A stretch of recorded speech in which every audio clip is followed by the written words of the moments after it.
السلام علیکم۔ مولانا امین حسن اصلاحی قرآن مجید کے ایک حقیقی طالب علم تھے۔ زندگی بھر انہوں نے اللہ کی کتاب پر غور کیا اور ایک بڑی غیر معمولی تفسیر تدبر قرآن انہوں نے لکھی۔ وہ تفسیر جس کے بارے میں آپ کو بتاؤں کہ بر صغیر پاک و ہند کے بہت سے علماء اگرچہ کہ اس کو بیان نہ کریں، ان کی تفسیر پڑھ کر درس قرآن دیا کرتے تھے، ابھی بھی دیتے ہوں گے۔ زندگی کے اپنے آخری دور میں، آپ سمجھیں کہ مڈ 80s میں وہ ہوں گے، کہ مجھ ناچیز کو یہ شرف حاصل تھا کہ جاوید احمد غامدی صاحب کے ساتھ، جو مولانا امین حسن اصلاحی کے شاگرد تھے، ہم ہر ہفتے صبح فجر کے بعد مولانا اصلاحی سے ملنے جاتے تھے۔ اور اس کام کے اصل جو انیشیٹ کرنے والے اور اہتمام کرنے والے تھے، وہ ہمارے دوست ڈاکٹر منیر احمد تھے۔ ڈاکٹر منیر احمد المورد کے ان سنگ ہیرو ہیں۔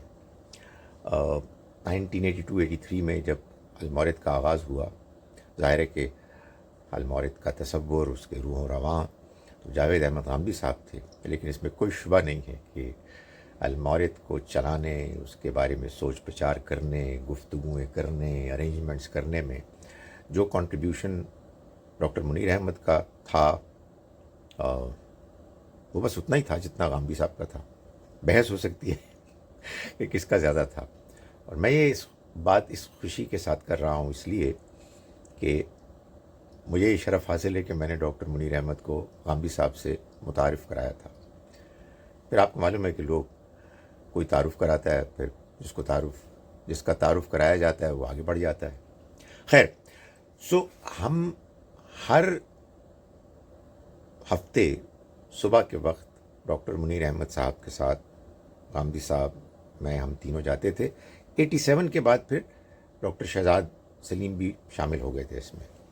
تو مولانا اصلاحی ہمارا انتظار کیا کرتے تھے، ہم کو چائے پلاتے تھے، چائے کے ساتھ کچھ نہ کچھ ہوتا بھی تھا، بڑے مہمان نواز تھے، اور بڑی زبردست غیر معمولی باتیں ہوتی تھیں، دین کی، علم کی،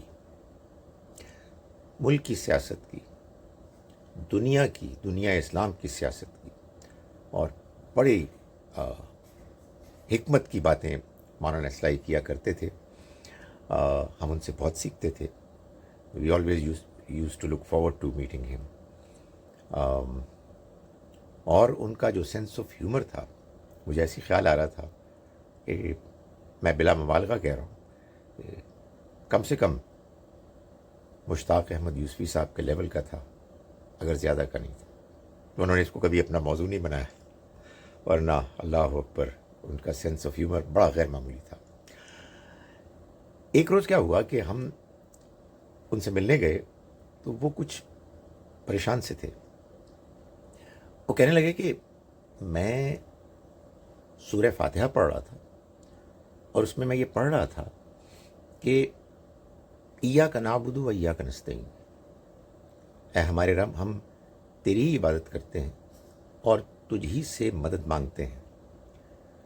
مجھے اچانک خیال آیا کہ مدد مانگنا تو کسی مقصد کے لیے ہوتا ہے، تو ہمیں اللہ سے سب سے زیادہ کس چیز کے لیے مدد مانگنی چاہیے؟ تو میرے ذہن میں آیا کہ یہ ہدایت کے لیے مدد مانگنی چاہیے، اور اگلی آیت یہی کہہ رہی ہے، اہدنا الصراط المستقیم۔ تو یہ تو پچھلی آیت کا اگلی آیت سے بڑا گہرا تعلق ہے، کیونکہ ہم اللہ سے مدد مانگیں تو سب سے بڑھ کر تو ہمیں اس سے ہدایت کی مدد مانگنی چاہیے۔ تو کہنے لگے کہ پھر مجھے خیال آیا کہ میں نے اپنی کتاب ظاہر تدبر قرآن وہ لکھ چکے تھے، چھپ چکی تھی، مشہور ہو چکی تھی۔ مجھے خیال آیا کہ نہ جانے میں نے اس بات کو سورہ فاتحہ کی تفسیر میں لکھا یا نہیں لکھا، اور میں نے اس ڈر سے اپنی تفسیر کو نہیں کھولا کہ کہیں اگر میں نے نہ لکھا ہوا ہو تو مجھے کتنا افسوس ہوگا، میں کتنا پریشان ہوں گا، کتنا مایوس ہوں گا۔ تو غامدی صاحب نے ان کو بتایا کہ مولانا آپ نے یہ لکھا ہے، یہ بات آپ نے بڑے واضح طریقے سے اپنی تفسیر میں لکھی ہے، تو مولانا کو اس پر پھر اطمینان ہوا۔ اللہ تعالیٰ مولانا امین احسن اصلاحی کو غریق رحمت کرے اور ان کو آخرت میں بہت بڑا مقام عطا فرمائے۔